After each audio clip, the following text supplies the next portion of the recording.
एक गांव में एक पेड़ पर बहुत सारे कबूतर रहते थे। एक दिन वे सब दाना चुगने के लिए करीबी खेतों में गए।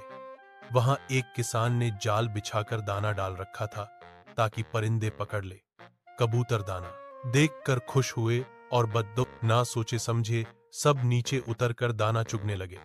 अचानक जाल बंद हो गया और सब कबूतर फंस गए।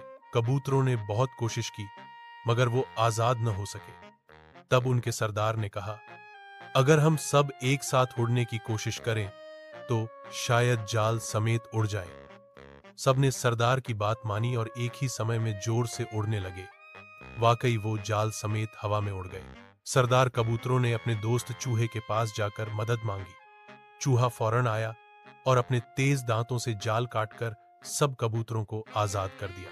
सबक: सलाह, एकता और अक्ल से मुश्किल काम भी आसान हो सकता है। यह कहानी बच्चों को सिखाती है कि हमें हर कदम सोच समझकर उठाना चाहिए और मिलकर रहना चाहिए। से बड़ी मुसीबत को शिकस्त दी जा सकती है।